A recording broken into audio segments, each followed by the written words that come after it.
लद्दाख में चीन के किसी भी दुस्साहस का जवाब देने के लिए भारत की सेना तैयार है। वहां T-90 टैंक भी तैनात किए जा चुके हैं। बोफोर्स तोप और बाकी हथियार तो पहले ही पहुंचा दिए गए थे।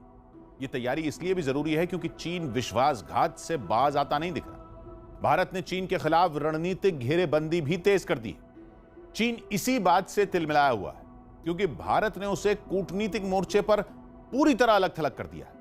रूस ने भी शी जिनपिंग को संदेश दे दिया है कि भारत के खिलाफ चीन ने कोई चाल चली तो वो भारत से अपनी दोस्ती खुलकर निभाएगा। कुछ दिन पहले चीन के सरकारी अखबार ग्लोबल टाइम्स ने कबूल किया था कि चीन में रूस और भारत के रक्षा समझौतों से खलबली मची हुई है। दरअसल गलवान घाटी में हिंसक झड़प के 2 हफ्ते बाद ही रूस ने भारत को 21 मिग-29 और 12 सुखोई लड़ाकू विमान देने का ऐलान किया था। साथ ही यह वादा भी किया था कि वो भारत को S-400 मिसाइल डिफेंस सिस्टम की सप्लाई समय से पहले कर देगा। रूस के राष्ट्रपति व्लादिमीर पुतिन ने पीएम मोदी से फोन पर लंबी बातचीत की। भारत और रूस की दोस्ती ये रंग देखकर चीन दंग है। चीन को उम्मीद नहीं थी कि रूस और अमेरिका अपनी पुरानी दुश्मनी के बावजूद एक साथ भारत के लिए तन कर खड़े हो जाएंगे। अपनी घेरेबंदी से चीन आज तड़प रहा है, लेकिन सच्चाई यह है कि इसके लिए चीन खुद जिम्मेदार है। 1949 में चीन में कम्युनिस्ट तानाशाही शुरू होने के बाद से ही चीन ने दूसरे देशों के साथ सिर्फ दुश्मनी निभाई। जापान के साथ उसकी ऐतिहासिक दुश्मनी थी। भारत के साथ उसने 1962 में, रूस के साथ 1969 में जंग लड़ी। 1990 के दशक तक चीन की कोई औकात नहीं थी, इसलिए बाकी देशों ने उसकी दुष्टता को नजरअंदाज कर दी। जैसे जैसे चीन की आर्थिक और सैन्य ताकत बढ़ी तो सबको समझ में आ गया कि तीसरा विश्व युद्ध अगर हुआ तो चीन की वजह से ही होगा। यही खतरा भांपते हुए जापान ने 2007 में अमेरिका, भारत और ऑस्ट्रेलिया के साथ रणनीतिक साझेदारी की पहल की। इसका मकसद सिर्फ इतना था कि हिंद और प्रशांत महासागर में चीन की दादागिरी पर अंकुश लगाया जा सके। इन 4 देशों के बीच कोई औपचारिक समझौता नहीं हुआ है। अब तक सिर्फ आपसी तालमेल और साझा युद्ध अभ्यास ही होता रहा है। लेकिन अब खबर है भारत, जापान, अमेरिका और ऑस्ट्रेलिया के बीच जल्द ही रणनीतिक समझौता भी हो सकता है।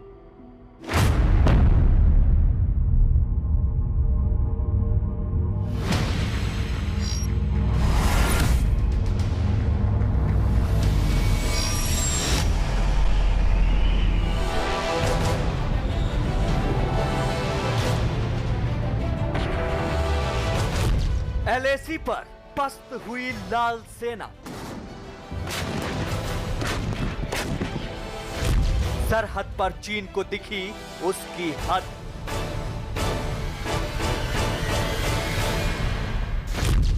चीन के विरुद्ध 5 मोर्चों पर युद्ध।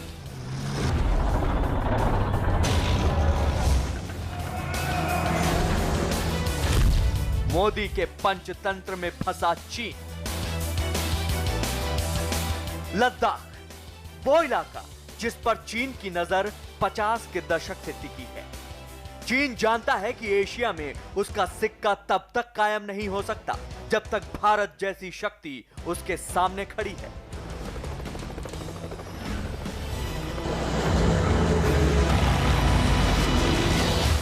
इसीलिए चीन धीरे धीरे कर भारत पर सामरिक दबाव बढ़ाने की कोशिश करता है।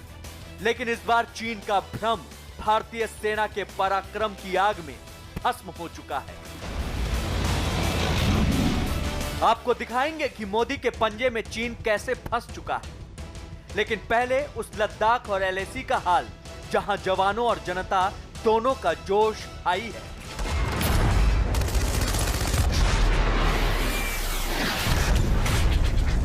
फॉरवर्ड चौकियों पर सर्दियों में डटे रहने की तैयारी पूरी की जा चुकी है। सर्दी से बचाने के लिए साजो सामान, सैनिकों को फिट रखने के लिए राशन और चीन को माकूल जवाब देने के लिए हथियार, गोला बारूद का पूरा इंतजाम किया जा चुका है। साथ ही सर्दियों में लद्दाख के सारे सड़कें और पुल खुले रह सकें, इसका भी बंदोबस्त किया जा रहा है। T-90 टैंकों का रुख भी अब लद्दाख की तरफ मोड़ने की तैयारी हो रही है।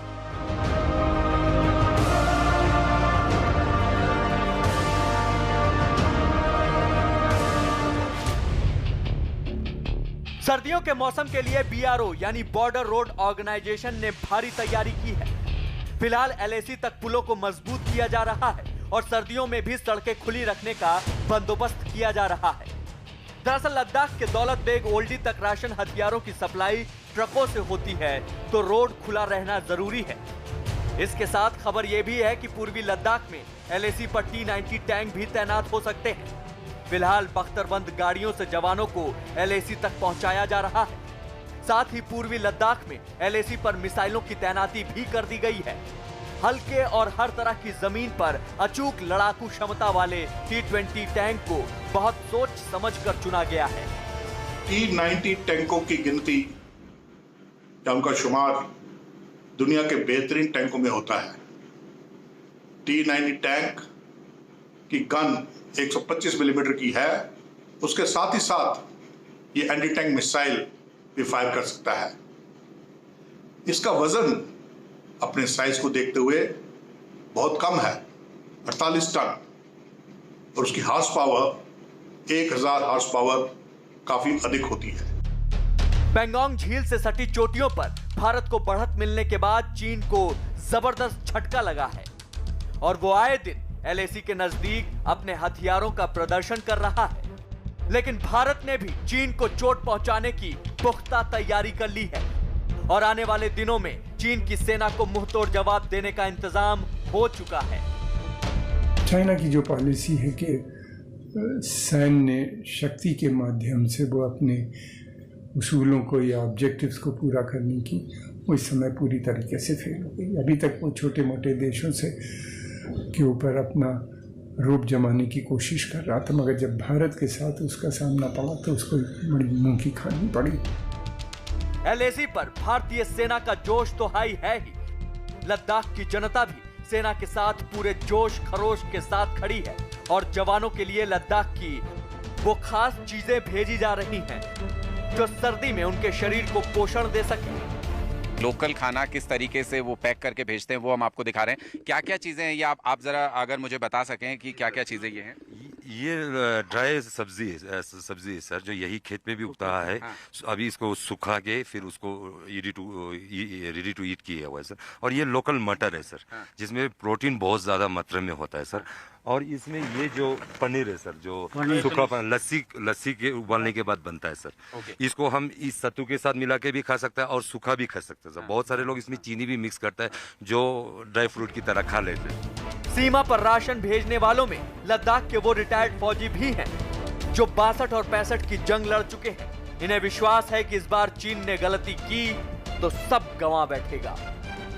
वो तो उस वक्त बहुत कम था। अभी इस वक्त तो जो ना हमारे हिंदुस्तान में जो ना काफ़ी हथियार है, कुछ भी है, हम कभी भी उसके साथ जो ना दुश्मन के साथ हम मुकाबला कर सकते हैं। उस वक्त हमारे पास वेपन कम था, फिर भी जो ना हम लोग लास्ट को ने।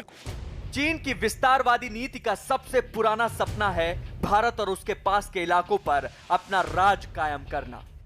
इसीलिए चीन के शासक माओ त्से तुंग ने हथेली सहित 5 फिंगर यानी 5 उंगलियों का फार्मूला दिया था। इसका मकसद एशिया में भारत को पछाड़कर अपना वर्चस्व बनाना। यह थ्योरी कुछ इस तरह है। सबसे पहले आती है हथेली यानी तिब्बत। इस हथेली पर चीन बहुत पहले कब्जा जमा चुका है। इसके बाद उसका मकसद है अंगूठे यानी लद्दाख पर कब्जा जमाना, जिसकी नीयत से वो घुसपैठ करने आया है। उसके बाद सिक्किम, अरुणाचल प्रदेश, नेपाल और भूटान पर वो कब्जा जमाने की कोशिश करने वाला है। चीन की कब्जा रीति बहुत पुरानी है, लेकिन नए हिंदुस्तान की नई नीति में चीन मोदी के पंजे में फंस चुका है।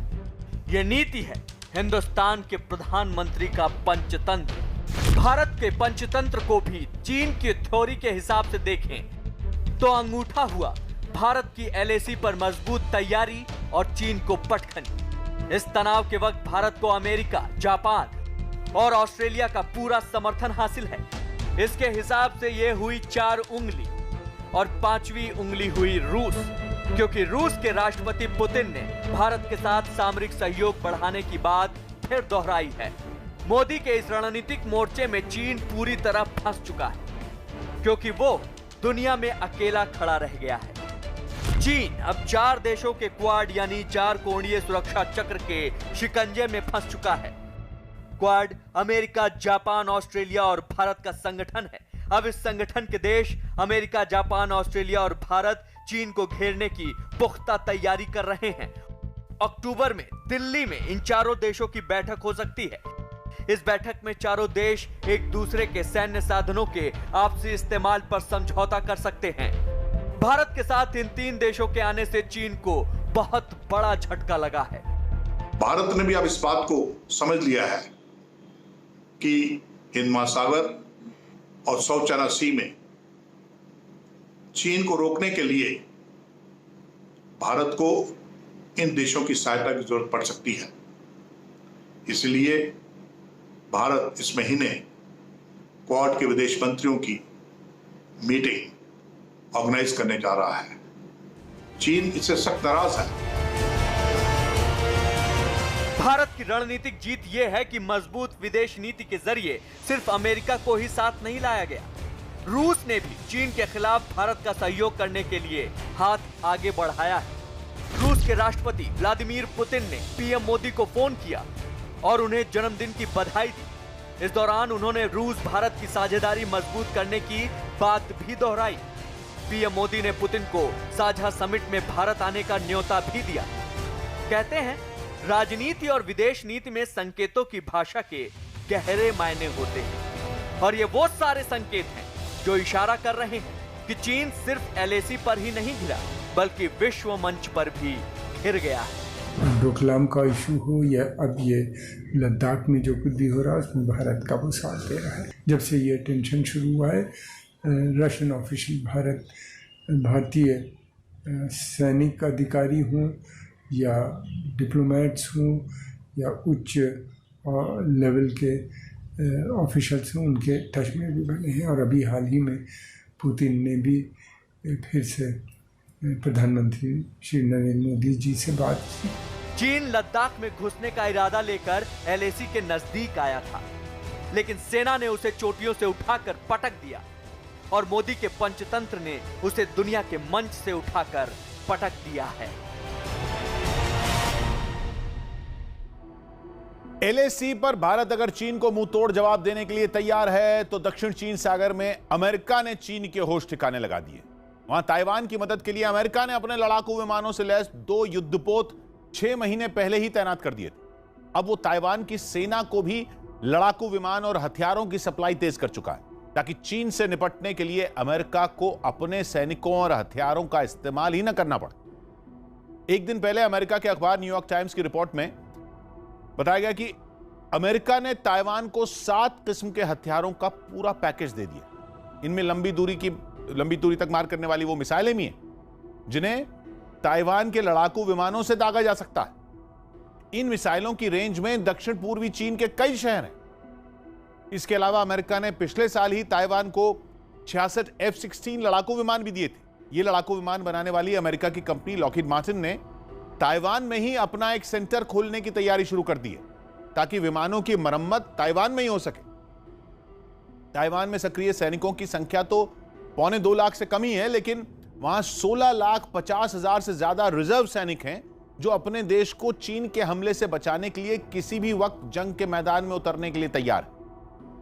रणनीति के जानकार मानते हैं कि अमेरिका से हथियार मिलने के बाद ताइवान की सेना चीन का काल बन सकती है, क्योंकि जज्बे के मामले में चीन के सैनिक उनसे बहुत पीछे हैं। चीन के सैनिकों की इसी कमजोरी की पोल लद्दाख में खुल चुकी। गलवान घाटी और पेंगोंग झील के पास भारतीय सेना के सामने पीपल्स लिबरेशन आर्मी के रंगरूट टिक नहीं पाए। गलवान घाटी में मारे गए सैनिकों के शव छिपाकर चीन ने अपनी सेना की साख बचाने की कोशिश की थी, लेकिन आखिरकार चीन के सरकारी अखबार ग्लोबल टाइम्स ने मान लिया कि गलवान में पीपल्स लिबरेशन आर्मी के जवान और अफसर मारे गए थे। कितने मारे गए थे यह बताने में ग्लोबल टाइम्स के मुख्य संपादक की जबान भी काम गई। गलवान घाटी का हाल देखने के बाद चीन की सेना को सैनिकों की भर्ती का तरीका भी बदलना पड़ा। पिछले महीने पीपल्स लिबरेशन आर्मी में भर्ती के लिए एक वीडियो जारी किया गया ताकि चीन के होनहार नौजवानों को सेना में भर्ती होने के लिए लुभाया जा सके। 2015 में अमेरिका के आर्मी वॉर कॉलेज की तरफ से अगले 10 साल यानी 2015 में अगले 10 साल मतलब 2025 के लिए चीन की सेना की तैयारियों पर एक दस्तावेज जारी किया गया। 391 पेज की इस रिपोर्ट में बताया गया था कि चीन अपनी सेना को आधुनिक बनाने और पुरानी कमजोरियां खत्म करने में जुटा है। जिन कमजोरियों का जिक्र इस रिपोर्ट में किया गया था उनमें यह बात भी शामिल थी कि चीन की सेना में बेहतरीन प्रोफेशनल्स की कमी है। उसी को दूर करने के लिए चीन ने अपनी यूनिवर्सिटियों के होनहार छात्रों को सेना में भर्ती करने का फैसला किया। इसके लिए चीन की सेना में वेतन भी करीब दुगना कर दिया गया। अब योग्य सैनिकों की पहचान और उनकी ट्रेनिंग रातों रात तो हो नहीं सकती। नए रंगरूट जब आएंगे तब आएंगे। फिलहाल तो चीन की सेना में उन्हीं सैनिकों की भरमार है जिनके हौसले का गुब्बारा फट चुका है।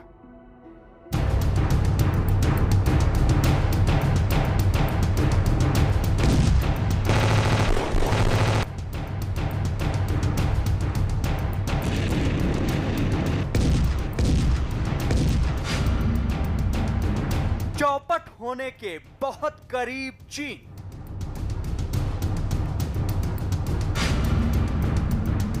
LAC पर चीन की सेना धराशाही। हिंद प्रशांत महासागर में चीन पर महासंकट।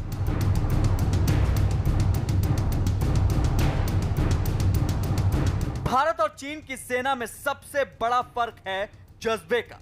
चीन की सेना की आस्था चीन की कम्युनिस्ट पार्टी के लिए है, जबकि भारत की सेना मातृभूमि की रक्षा ही अपना परम धर्म मानती है, फिर चाहे भारत में किसी भी पार्टी की सरकार हो। भारतीय सेना के इस जज्बे ने गलवान में सेना की टुकड़ी को बलवान साबित किया और जिस सच से चीन करीब 4 महीने से मुंह छिपाए फिर रहा था, उस सच को उसे मानना ही पड़ा। चीन ने पहली बार माना है कि उसे गलवान झड़प में बड़ा नुकसान हुआ है। दरअसल ये बात भी चीन ने रक्षा मंत्री राजनाथ सिंह के बयान से बौखलाकर ही कबूल की है। चीन ने 94 दिन बाद माना है कि उसे गलवान झड़प में नुकसान हुआ था। गलवान झड़प पर चीन के सरकारी अखबार ग्लोबल टाइम्स ने ट्वीट भी किया और लेख भी लिखा। अखबार ने गलवान में सैनिकों के मरने की बात पहली बार कबूल की है, लेकिन मरने वाले सैनिकों का कोई आंकड़ा नहीं दिया।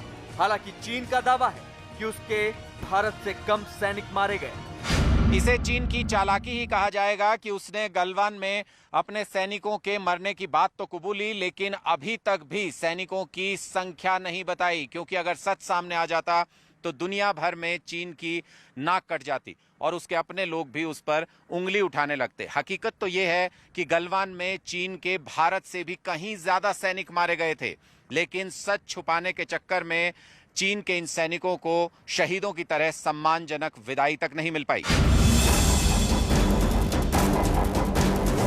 गलवान में चीन के साथ सबसे हिंसक झड़प हुई थी। तब से भले चीन सेना LAC पर डटी हो, लेकिन उसकी सेना का मनोबल उसी दिन टूट गया था जब उसकी सरकार ने शहीदों को सम्मान तक नहीं दिया। गलवान घाटी में हुए चीनी अफसरों और सैनिकों की मौत को लेकर चीन के अंदर काफी देर से बवाल चल रहा है। सबसे पहले भूतपूर्व सैनिकों ने, उसके बाद उन सैनिकों के परिवारजनों ने जो कि शहीद हुए थे, और अब सेना के अंदर इस बात की आवाज उठाई जा रही थी कि हमारे शहीदों को सम्मान क्यों नहीं दिया गया। प्रोपेगेंडा में माहिर चीन की सेना LAC पर बारूद बरसाकर चीन की जनता को बहला रही है, लेकिन हकीकत यह है कि पहाड़ों की ऊंची चोटियों से लेकर महासागर तक पूरी तरह से चीन घिर चुका है। लद्दाख में चीन भारत की तैयारी से हार चुका है। ताइवान ने चीन को चेतावनी जारी कर दी है। अमेरिका ताइवान के साथ खड़ा हो गया, जिससे चीन हिंद और प्रशांत महासागर में भी घिर गया है। सबसे ज्यादा चीन को 2 देश चोट दे रहे हैं, पहला भारत, दूसरा अमेरिका। 2 महीने के अंदर अमेरिकी अधिकारियों द्वारा 2 बार ताइवान का दौरा करने के बाद चीन तिलमिला गया है। चीन ने अमेरिका को चेतावनी देते हुए कहा है कि वो आग से न खेले। यही नहीं, चीन ने ताइवान के करीब नेवी ड्रिल भी शुरू कर दी है। अमेरिकी अंडर सेक्रेटरी कीथ क्रेच 17 सितंबर की रात ताइपेई पहुंचे हैं। वो ताइवान के पूर्व राष्ट्रपति ली तेंग के स्मारक के उद्घाटन कार्यक्रम में शामिल हुए। 1979 के बाद यह पहली बार है जब अमेरिका की ओर से अंडर सेक्रेटरी स्तर के अधिकारी ताइवान के दौरे पर हैं। दरअसल ये साउथ चाइना सी में चीन को जवाब देने की तैयारी का ही हिस्सा है। कूटनीति और सामरिक स्तर पर अब हिंद महासागर में चीन को जवाब देने की तैयारी पूरी हो चुकी है। अमेरिका को ताइवान की मदद करना चीन के लिए एक सैद्धांतिक संदेश है। अमेरिका चीन को बताना चाहता है कि चीन के विस्तारवाद के खिलाफ दुनिया के सब आजादी प्रिय देश और डेमोक्रेटिक देश एकजुट हैं। अमेरिका के इस कदम से चीन इतना बौखला गया है कि उसने अपने जंगी बेड़े ताइवान स्ट्रेट में उतार दिए हैं।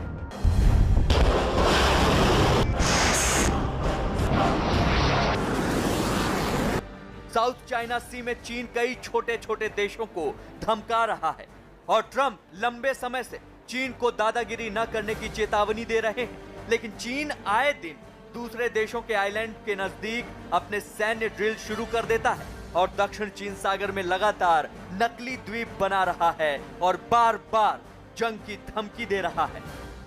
इस समय चाइना के अंदर जिस तरह की इकोनॉमिक क्राइसिस है, उससे ऐसा लगता है कि चाइना इस पोजीशन में नहीं है कि कोई बड़ी जंग किसी भी देश से लड़ सके, और ख़ासतौर से इंडिया या ताइवान को भी वो नहीं छेड़ सकता ज़्यादा। अब चीन की परेशानी लगातार बढ़ती जा रही है। उसने ताइवान को धमकाने के लिए अपने 2 लड़ाकू विमान अमेरिकी अधिकारी की यात्रा से कुछ घंटे पहले ही ताइवान की सीमा के नजदीक भेजे थे, लेकिन उन्हें ताइवान के विमानों ने खदेड़ दिया। अंतर्राष्ट्रीय दबाव में चीन की हालत यह हो चुकी है कि छोटे छोटे देशों से पार पाना उसके वश में नहीं है और वो भारत से जंग लड़ने के ख्वाब देख रहा है। चीन की बर्बादी का चतुर्भुज तैयार हो चुका है। लद्दाख की चोटियां हो, हिंद महासागर हो या फिर प्रशांत महासागर, चीन हर तरफ से घिर चुका है और दुनिया में अलग थलग पड़कर बेबस हो चुका है। ऐसे में चीन भले एलएसी पर आंख दिखाए, लेकिन युद्ध लड़ने की हिम्मत उसमें नहीं बची है।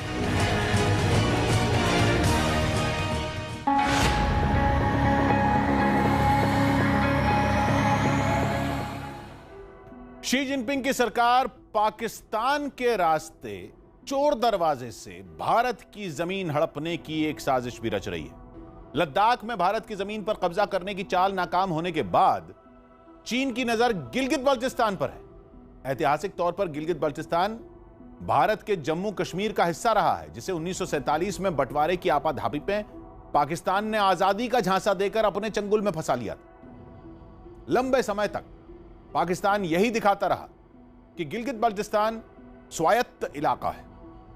पहले वो इसे नॉर्दर्न एरियाज यानी उत्तरी क्षेत्र बताता था। गिलगित बल्टिस्तान का करीब 5000 वर्ग किलोमीटर हिस्सा पाकिस्तान ने पहले ही चोरी से चीन को बेच रखा है।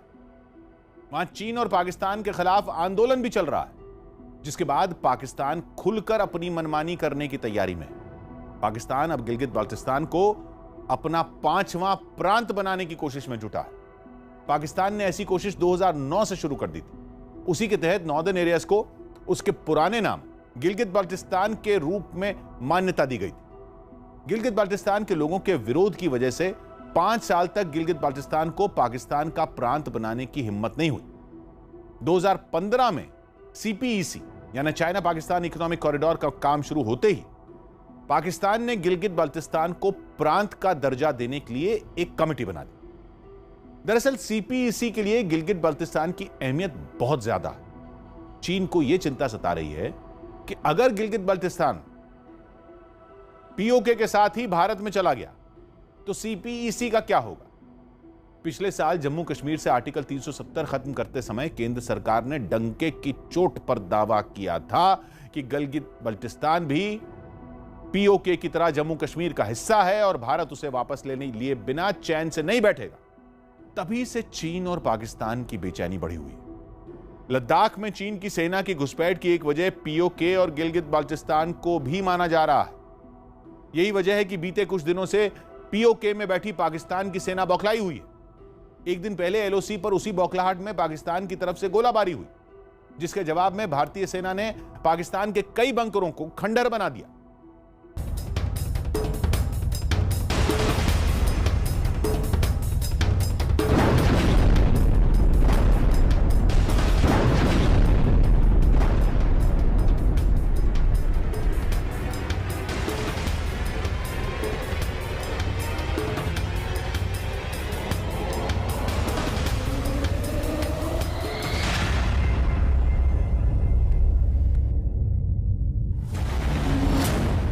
गिलगित बाल्टिस्तान में पाकिस्तान की साजिश।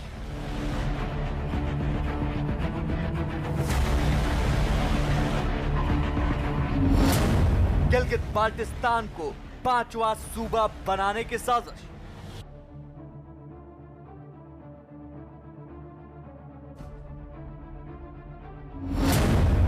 चीन की शह पर पाकिस्तान ने रची साजिश।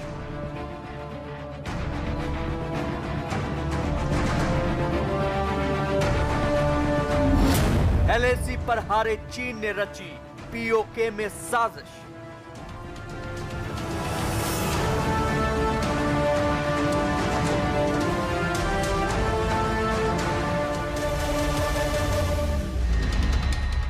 इससे पहले हम आपके सामने चीन पाकिस्तान की रची एक और साजिश का पर्दाफाश करें। जरा इन एक्सक्लूसिव तस्वीरों को देख लीजिए। यह भारतीय जवानों का पाकिस्तान की सेना को दिया जवाब है।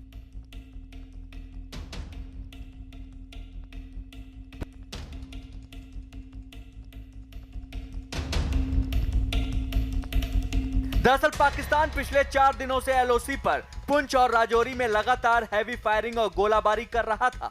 लिहाजा भारतीय सेना ने भी पाक सेना को ऐसा करारा जवाब दिया कि उसकी बोलती बंद हो चुकी है। भारतीय सेना ने पीओके के दत्तापानी, गोई और समानी में पाक सेना की 2 गन पोजीशन और 4 फॉरवर्ड बंकर तबाह कर दिए। भारतीय सेना की इस कार्रवाई में पाकिस्तानी सेना के 3 जवान मारे गए और कई घायल हो गए। इसके अलावा पाकिस्तानी सेना को डेरा शेर खान और नकियाल सेक्टर में भी भारी नुकसान हुआ है। एलओसी पर भारत की सेना ने जिस तरह से पाकिस्तान को जवाब दिया, उसके बाद पाकिस्तान के प्रधानमंत्री इमरान खान का डर लाजमी है।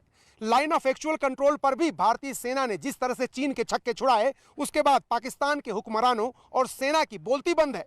दरअसल शी जिनपिंग और इमरान खान दोनों को इस बात का डर है कि किसी दिन भारतीय सेना पीओके को आजाद करा लेगी और उसके बाद उनकी सीपेक को लेकर साजिश बेनकाब हो जाएगी। और यही वजह है कि शी जिनपिंग और इमरान खान दोनों मिलकर लगातार हिंदुस्तान के खिलाफ साजिश रचते रहते हैं। गिलगित बल्तिस्तान को सूबा बनाने पर मुशावरत शुरू कर दी गई। ज़राए के मुताबिक तमाम सियासी क़यादत का गिलगित बल्तिस्तान को सूबा बनाने पर इत्तफाक हो गया है। दरअसल पाकिस्तान गिलगित बाल्टिस्तान के दर्जे को बदलकर उसे पूर्ण राज्य का दर्जा देने की साजिश रच रहा है। पाकिस्तान में कश्मीर और गिलगित बाल्टिस्तान मामलों के मंत्री अली अमीन गंडापुर ने मीडिया से बातचीत करते हुए इमरान सरकार की इस साजिश को खुद ही आम किया था। पाकिस्तानी मीडिया में चल रही खबरों के मुताबिक पाकिस्तान के प्रधानमंत्री इमरान खान जल्द ही इस बारे में औपचारिक घोषणा करने के लिए गिलगित बाल्टिस्तान का दौरा कर सकते हैं। अली अमीन गंडापुर के मुताबिक सभी पक्षों से सलाह मशवरा करने के बाद सरकार ने गिलगित बाल्टिस्तान को सभी संवैधानिक अधिकार देने का ये फैसला किया है। हमारी सरकार ने यहाँ के लोगों से अपना किया वादा पूरा करने का फैसला लिया है। पब्लिक एंगर गिलगित बाल्टिस्तान के बाशिंदों की, मानवाधिकार कार्यकर्ताओं की, पाकिस्तान की गवर्नमेंट को इस बात पे सोचने के लिए मजबूर कर रही है। न्यूज 18 को मिली एक्सक्लूसिव जानकारी के मुताबिक पाकिस्तान अपने आका चीन को खुश करने के लिए पीओके में गिलगित बाल्टिस्तान को अपना 5वां सूबा बनाने की साजिश रच रहा है। इसके लिए खुद इमरान खान वहां का दौरा कर सकते हैं। न्यूज 18 को यह भी जानकारी मिली है कि गिलगित बाल्टिस्तान को प्रांत बनाने का ऐलान करने के साथ ही नवंबर तक वहां चुनाव करवाने का ऐलान भी जल्द किया जा सकता है। पाकिस्तान ये सब कुछ चीन के इशारे पर कर रहा है, क्योंकि सीपीईसी यानी चीन पाकिस्तान इकोनॉमिक कॉरिडोर की आड़ में चीन पीओके के गिलगित इलाके में अपना मिलिट्री बेस बनाना चाहता है, जबकि भारत पाकिस्तान को यह बता चुका है कि इस इलाके पर उसका कोई अधिकार नहीं है। पाकिस्तान अपने आका चीन की शह पर गिलगिट बाल्टिस्तान को अपना 5वां सूबा बनाने का फैसला तो कर चुका है, लेकिन वो भूल गया है कि यह अंतर्राष्ट्रीय कानूनों का सरासर उल्लंघन है। चीन के प्यार में मदहोश पाकिस्तान अंतर्राष्ट्रीय कानूनों को लगातार दरकिनार कर रहा है, लेकिन कुछ जानकार कहते हैं कि पाकिस्तान के इस फैसले के पीछे उसका पीओके और गिलगिट बाल्टिस्तान को लेकर डर है। न्यूज 18 इंडिया की पड़ताल का खुलासा है कि पाकिस्तान ये सब अपने आका चीन को खुश करने के लिए कर रहा है। उसकी इस कारगुजारी में चीन का ही फायदा छिपा है। दरअसल इस फैसले के बाद भारत एक तरफ तो पाकिस्तान के इस रुख से भारत पीओके के पचड़े में उलझ जाएगा, और दूसरा चीन की एक और बड़ी परियोजना CPEC यानी चाइना पाकिस्तान इकोनॉमिक कॉरिडोर बच जाएगी। गिलगित बाल्टिस्तान में CPEC परियोजना के तहत चीन का 3,51,000 करोड़ रुपया फंसा हुआ है। गिलगित बाल्टिस्तान की सीमाएं पश्चिम में खैबर पख्तूनख्वा से, उत्तर में अफगानिस्तान के वाखान कॉरिडोर से, नॉर्थ ईस्ट में चीन के शिनजियांग से, दक्षिण में पीओके से और साउथ ईस्ट में भारतीय जम्मू कश्मीर और लद्दाख से लगती हैं। इसके साथ ही चीन पाकिस्तान को यह डर सता रहा है कि भारत कभी भी पीओके पर कब्जा जमा सकता है, और अगर ऐसा हुआ तो उनके हाथ से गिलगित बाल्टिस्तान की शक्ल में सोने की खान निकल जाएगी। चीन भी इस बात को जानता है कि गिलगिट बाल्टिस्तान एक डिस्प्यूटेड टेरिटरी है। इतना बड़ा इन्वेस्टमेंट चीन डिस्प्यूटेड टेरिटरी में नहीं करना चाहता है, इसलिए उसने पाकिस्तान को प्रेशराइज करना शुरू किया है। न्यूज 18 इंडिया की एक्सक्लूसिव जानकारी के मुताबिक पाकिस्तान की इमरान सरकार ने हाल ही में गिलगित बाल्टिस्तान में यूरेनियम और सोना निकालने का अवैध ठेका चोरी छिपे चीन को दिया है। इतना ही नहीं, चीन और पाकिस्तान के बीच एक बांध बनाने के लिए करीब 44,000 करोड़ रुपए की डील हुई है, जिसके तहत गिलगित बाल्टिस्तान में पाकिस्तान 45,000 मेगावाट बिजली पैदा करने की योजना बना रहा है, लेकिन इसका फायदा गिलगित बाल्टिस्तान के लोगों को नहीं मिलेगा। साल 1963 में पाकिस्तान के हुक्मरानों ने गिलगित बाल्टिस्तान की 5800 स्क्वायर किलोमीटर की जमीन बिना गिलगित बाल्टिस्तान की सरकार से पूछे चीन को तोहफे के तौर में दे दी थी। इतना ही नहीं, जब लोगों ने इसका विरोध किया तो सत्ता पर काबिज पाकिस्तानी सरकार के नुमाइंदों ने उनकी आवाज को बंदूक के जोर पर दबा दिया था। फिलहाल चीन ने गिलगित बाल्टिस्तान की 20,000 स्क्वायर किलोमीटर जमीन पर कब्जा कर रखा है। गिलगित बाल्टिस्तान से छपने वाले एक उर्दू अखबार रोजनामा बंग शहर ने 13 दिसंबर 2011 को यह खुलासा किया था कि पाकिस्तान ने गिलगित बाल्टिस्तान को 50 साल के लिए चीन के पास गिरवी रख दिया है। अगर गिलगित बाल्टिस्तान पाकिस्तान के हाथ से निकल गया तो वहां रची चीन और पाकिस्तान की तमाम साजिशें बेनकाब हो जाएंगी। लिहाजा चीन और पाकिस्तान कभी भी पीओके के साथ साथ गिलगित बाल्टिस्तान का मुद्दा हल नहीं होने देना चाहते। चारों तरफ से घिरे चीन को अब कुछ नहीं सूझा तो उसने पाकिस्तान को अपनी साजिश के मोहरे के तौर पर इस्तेमाल करना शुरू कर दिया है। खबर है कि भारत के साथ तनाव के बीच ही चीन इन दिनों पाकिस्तान के परमाणु ठिकानों पर टैक्टिकल न्यूक्लियर वेपन्स यानी छोटे परमाणु बम बनाने का काम तेज कर रहा। इसके लिए चीन से बड़े पैमाने पर पाकिस्तान को रेडियो एक्टिव मटेरियल की सप्लाई की जा रही है। यह बात पूरी दुनिया को पता है कि रेयर अर्थ मेटल्स के भंडार चीन में बहुत ज्यादा हैं। इनका इस्तेमाल मोबाइल फोन और संचार उपकरणों की बैटरी बनाने, नाइट विजन रात में देखने वाले चश्मे और दूरबीन बनाने, स्टेल्थ यानी रडार को चकमा देने वाली तकनीक में भी होता है। ऐसे 17 तरह के मेटल हैं जिन्हें रेयर अर्थ कहा जाता है, और दुनिया के कुल उत्पादन का करीब 80% रेयर अर्थ चीन में ही पैदा होता। अब उन्हीं रेयर अर्थ मेटल्स की आड़ में पाकिस्तान में चीन परमाणु हथियारों का घातक खेल खेल रहा है। जानकार मानते हैं कि चीन और पाकिस्तान की ये नई सांठगांठ परमाणु आतंकवाद का ही नया रूप है, जिसे एशिया ही नहीं बल्कि पूरी दुनिया पर बड़ा खतरा मंडराने लगा। परमाणु हथियारों के खतरे पर काम करने वाले गैर सरकारी संगठन NTI यानी न्यूक्लियर थ्रेट इनिशिएटिव ने कुछ समय पहले आगाह किया था कि अगर चीन को भरोसे में नहीं लिया गया तो परमाणु आतंकवाद पर काबू पाना मुश्किल होगा। NTI की ही नवंबर 2019 की रिपोर्ट में बताया गया कि 1970 के दशक से ही पाकिस्तान को परमाणु बम और मिसाइल बनाने में चीन चोरी छिपे मदद कर रहा है। पाकिस्तान के खुशाब परमाणु प्लांट में चीन ने हर साल करीब 64 किलो प्लूटोनियम तैयार करने में मदद की है। जिसका इस्तेमाल परमाणु बम बनाने में किया जा सकता है। पाकिस्तान में 1998 में जो परमाणु परीक्षण हुआ था वो यूरेनियम पर आधारित। पाकिस्तान के पास प्लूटोनियम को संवर्धित करके उसे परमाणु हथियार लायक बनाने की तकनीक थी नहीं। पाकिस्तान के चश्मा परमाणु प्लांट में भी चीन ही तकनीक और सामान दे रहा है। यह बात भी किसी से छिपी नहीं। अब यह खतरा और बढ़ गया है क्योंकि चीन अब पाकिस्तान के कराची परमाणु बिजली घर में नए किस्म का परमाणु हथियार तैयार करने में जुट गया है।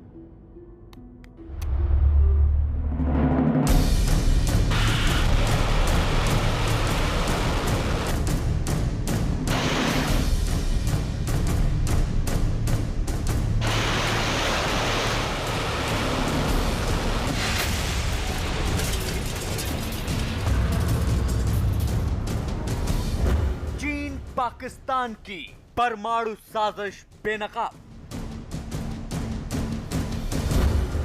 पकड़ी गई चीन पाकिस्तान की चोरी। चीन पाकिस्तान की खौफनाक चाल का पर्दाफाश।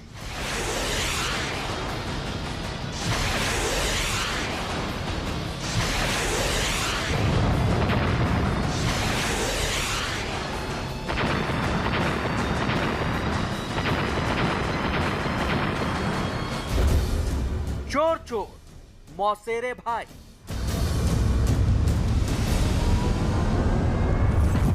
पाकिस्तान के हुक्मरान चीन की गुलामी करते इस कदर अंधे हो चुके हैं कि उन्हें अपने मुल्क और अपनी आवाम की जरा भी परवाह नहीं है।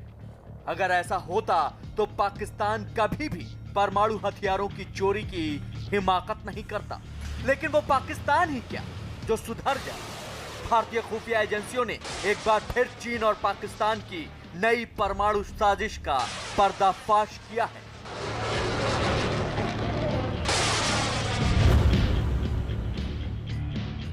चीन पाकिस्तान को टैक्टिकल न्यूक्लियर हथियार बनाने में मदद कर रहा है। पाकिस्तान भारत से सीधी टक्कर नहीं ले सकता, इसलिए चीन की शय पर इस नई न्यूक्लियर साजिश को अंजाम दिया जा रहा है। टैक्टिकल न्यूक्लियर हथियार किसी सैनिक फॉर्मेशन के खिलाफ इस्तेमाल किए जाते हैं क्योंकि इसका दायरा सीमित होता है।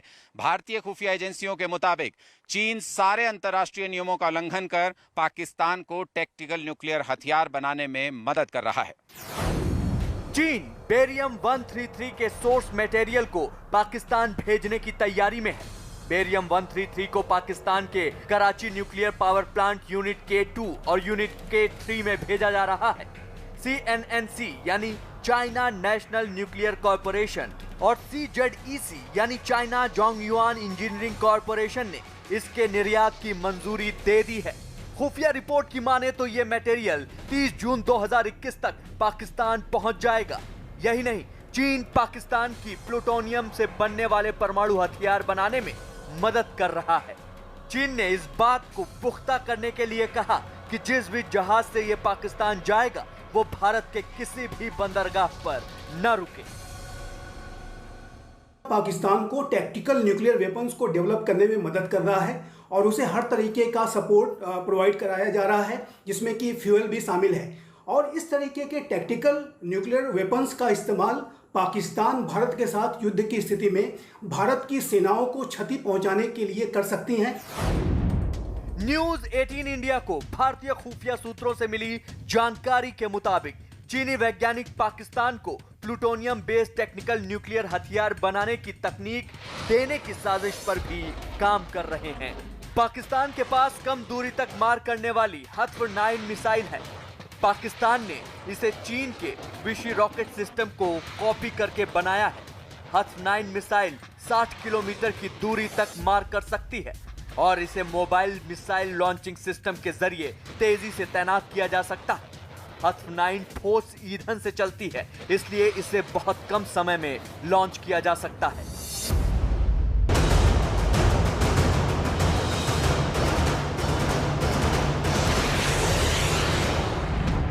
जानकारों का भी मानना है कि इस वक्त पूरी दुनिया पाकिस्तान को दरकिनार कर चुकी है, लिहाजा पाकिस्तान अपना परमाणु जखीरा बढ़ाकर उसके दम पर पूरी दुनिया को ब्लैकमेल करने की कोशिश में लगा हुआ है। पाकिस्तान इस बात की कोशिश कर रहा है कि वो दूसरे देशों से चुराई तकनीक की बदौलत अपने लिए नए परमाणु हथियार बना सके, ताकि वो दुनिया को इस नए परमाणु हथियार से डरा सके। कमाल देखिए, चीन और पाकिस्तान की इस मिली भगत का पर्दाफाश भारतीय खुफिया एजेंसी ही नहीं बल्कि अमेरिकी खुफिया एजेंसी भी कर चुकी हैं।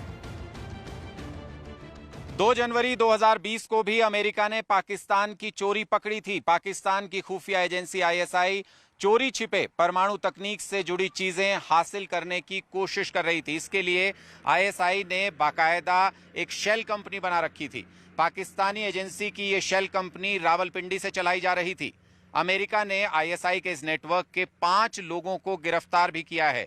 ये पांचों पाकिस्तान की परमाणु एजेंसियों के लिए संवेदनशील तकनीक को अमेरिका से हासिल कर उसे चोरी छिपे पाकिस्तान भेजने का नेटवर्क चला रहे थे।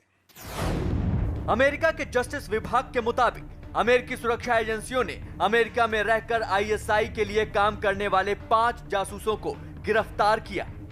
इन पांचों की पहचान पाकिस्तान के मोहम्मद कामरान वली, कनाडा के मोहम्मद एहसान वली और हाजी वली मोहम्मद शेख, हांगकांग के अशरफ खान मोहम्मद और ब्रिटेन के अहमद वाहिद के तौर पर हुई।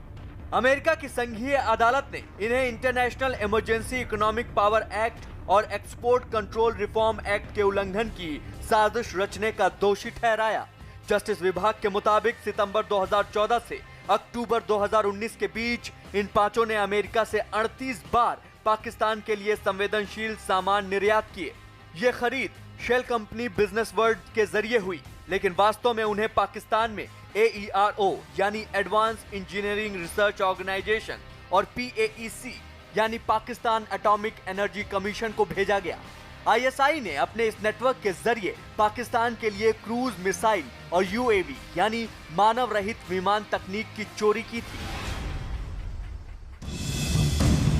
भारत और अमेरिका के अलावा जर्मनी की एक इंटेलिजेंस एजेंसी की रिपोर्ट में भी पाकिस्तान की चोरी से परमाणु तकनीक हासिल करने की हकीकत दर्ज हुई है। जर्मन इंटेलिजेंस रिपोर्ट में कहा गया है, पाकिस्तान जर्मनी से परमाणु हथियारों और मिसाइल सिस्टम की जानकारी हासिल करने की कोशिश में लगा था। इसके अलावा पाकिस्तान इन घातक हथियारों के डिलीवरी सिस्टम को बनाने के लिए भी जानकारी इकट्ठा करने की कोशिश कर रहा था।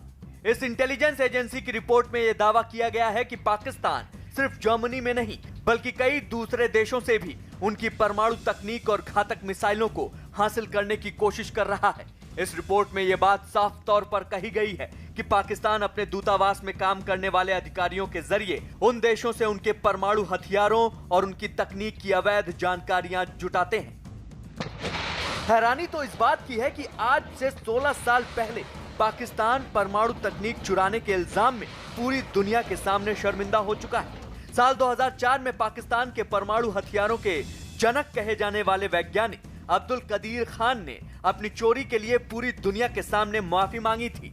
आज एक बार फिर पाकिस्तान की चोरी पकड़ी गई है, लेकिन पाकिस्तान शर्मिंदा होने की बजाय निहाल